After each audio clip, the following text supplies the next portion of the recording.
हैं sir, BPSC के chairman Atul Prasad हैं सर। क्या लग रहा है कि आपने जो अनुमान लगाया था, लग रहा है कि रिकॉर्ड ब्रेक खुद कर रहे हैं अपना रिकॉर्ड? टीआरई 1 के अनुभव से हम लोगों को काफी फायदा में हुआ जी। और टीआरई 1 में हम लोगों ने जिस तरह से टेक्नोलॉजी का प्रयोग किया, इस बार हम लोग उसका उपयोग कर रहे हैं। दूसरी बात की, जो टीआरई 1 में जो कठिनाई आई, कई बार अभ्यर्थियों ने त्रुटियां की, उसके कारण से भी जो कठिनाई है, इस बार हम लोगों ने उस पर पहले से कदम उठाया था और उसके भी साकार परिणाम निकल रहे हैं और यही कारण है कि हम लोग इस बार फास्ट कर पा रहे हैं। जी, आज से रिजल्ट निकलना शुरू हो जाएगा। किन किन वर्गों के लिए रिजल्ट आएगा? आज हम लोग 6 to 8 शिक्षा विभाग का मैथ्स एंड साइंस का जो पेपर है उसका निकालेंगे जी, और संगीत कला जो है EBCS एसटी वेलफेयर डिपार्टमेंट का है उसका निकालेंगे और हेडमास्टर्स का निकालेंगे आज जी। लग रहा है कि ये कंटिन्यूटी बनी रहेगी अब?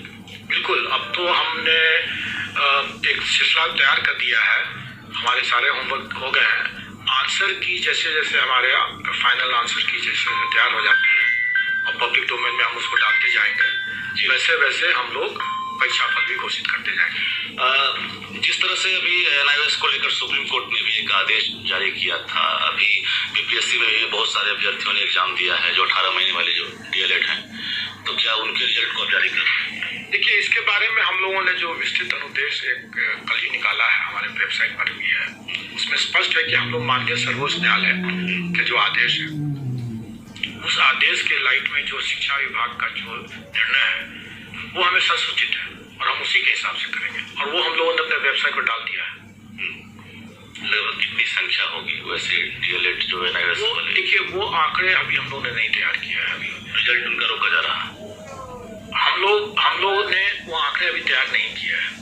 जैसे मैंने पहले ही बताया कि हम तो रिजल्ट बनाएंगे तभी देंगे जैसे जैसे हमारे आंसर की फाइनल हो जाएंगे। जहाँ तक NIOS के डिप्लोमा की बात है तो माननीय सर्वोच्च न्यायालय का जो आदेश है वही पालन किया जाएगा, उससे इधर उधर कुछ नहीं हो सकता है। अच्छा, TRE 2 में TRE 1 की तरह सप्लीमेंट्री रिजल्ट देंगे कि नहीं? मैंने पहले भी स्पष्ट किया कि आयोग की मजबूरी है कि वो मल्टीपल रिजल्ट देंगे और मैं समझता हूँ कि मैंने उसको अच्छी तरह से एक्सप्लेन कर दिया है। ये किसी भी कंप्यूटर सिस्टम के लिए वर्तमान जितने डिग्री ऑफ फ्रीडम है उसके आलोक में हम एक रीजनेबल टाइम में हम रिजल्ट दे ही नहीं सकते हैं अगर हम मल्टीपल रिजल्ट्स नहीं दें, और इसलिए हमें अगर उतने ऑप्शंस देने हैं लोगों को तो हमें इसके लिए मल्टीपल रिजल्ट देने की बाध्यता है। अब इसके बाद उसके लिए सप्लीमेंट्री रिजल्ट आएगा या नहीं आएगा। TRE 1 में सप्लीमेंट्री रिजल्ट आया था, उसको लेकर के भी कई विवाद लोगों ने किया। अब ये अनावश्यक लोग वाद विवाद करते हैं तो इसका असर पड़ सकता है। अगर विभाग अगर सप्लीमेंट्री रिजल्ट की बात करेगा तो दिया जाएगा, नहीं करेगा तो नहीं दिया जाएगा। TRE 1 की प्रक्रिया भी एक तरह से पूरी नहीं हुई है या चैप्टर क्लोज है, या फिर और सप्लीमेंट्री रिजल्ट TRE 1 में कुछ देंगे? TRE 1 की प्रक्रिया समाप्त हो गई, अब कोई सप्लीमेंट्री रिजल्ट नहीं होगा। 2700 जो रिजल्ट आया उसके बाद क्लोज, इसके अधिक कैंडिडेट ही नहीं है। वैकेंसी नहीं मिली या फिर वैकेंसी जो रिजर्व कैटेगरी की वैकेंसी जितनी थी उसके कैंडिडेट नहीं अवेलेबल हुए तो नहीं दिया जा सकता। जो रिक्तियां हैं वो ऐड होगी अब तीसरे में TRE 3 में जाएगा जी। तो आप लोगों ने स्पष्ट रूप से सुना कि अतुल सर ने क्या कुछ कहा।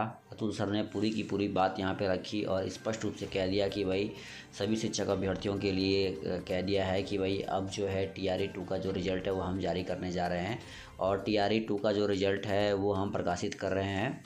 और साथ ही साथ सप्लीमेंट्री रिजल्ट पर भी उन्होंने खुलकर बोला कि भाई अब जो है सप्लीमेंट्री रिजल्ट की जगह हम जो है TRE 2 का जो रिज़ल्ट है वो देंगे। तो बिल्कुल आपको धैर्य बना के रखना है और किसी भी प्रकार से किसी को पैनिक होने की आवश्यकता नहीं है, क्योंकि रिज़ल्ट